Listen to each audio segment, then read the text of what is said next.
Washington, the U.S. government has temporarily lifted tariffs on a big category of plastic products imported from China, luxury vinyl flooring tiles, apparently agreeing with arguments that tariffs would hurt U.S. consumers more than they'd help domestic manufacturers. The decision was announced the 7th of November by the Office of the U.S. Trade Representative, one of more than 30 tariff exemptions it granted that day. USTR, which granted the exemptions through August, did not officially say why it was removing LVT from the China tariffs. Pressure for tariffs had come last year from several U.S. LVT makers, including Mohawk Industries Inc.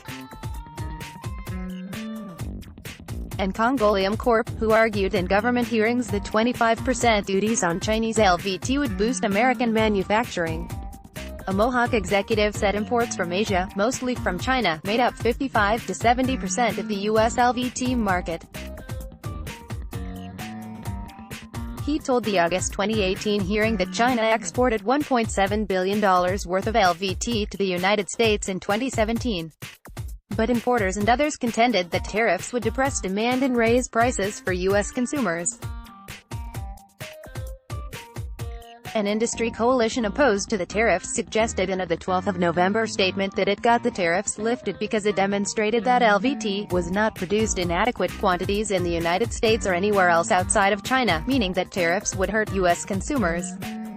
"We are grateful that the United States Trade Representative gave due consideration to our industry and granted exclusions on several of these products," said Harlan Stone, CEO of HMTX Industries in Norwalk, Connecticut, an organizer of the coalition.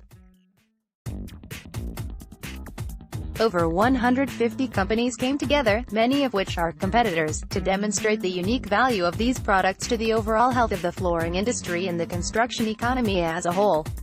They argued that LVT has been a driving force behind U.S. flooring industry growth in the last decade. Mohawk, based in Calhoun, Georgia, and Congolium, in Mercerville, New Jersey, did not respond to requests for comment.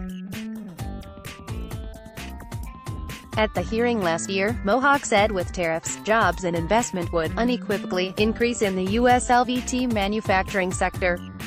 Tariff opponents, however, countered that higher prices would mean less demand and job losses elsewhere in the U.S. economy. The USTR announcement specified 3 categories of LVT removed from tariffs, a broad category of PVC tile or plank floor coverings designed to snap together, and 2 categories of vinyl flooring tiles within certain size ranges. One was for flooring that is 4.7 to 8 mm thick, 18 to 23 cm in width and between 120 to 182 cm in length, and a second category that measures 7 mm in thickness, 18 to 19 cm thick and between 120 and 125 cm in length.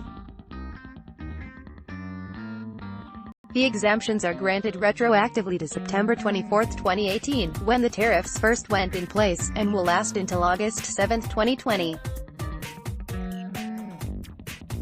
The tariff fight is not the only trade issue the vinyl flooring industry has before the U.S. government.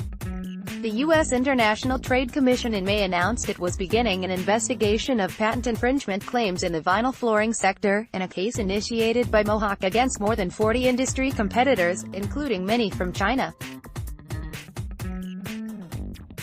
Mohawk, which filed its formal complaint to U.S. authorities in March, is asking the government to block all imported products that it says infringe patents in locking mechanisms for resilient vinyl flooring mechanisms and rigid or multi-layer vinyl floor panels. The U.S. ITC investigation announcement named 2 companies apparently connected to HMTX.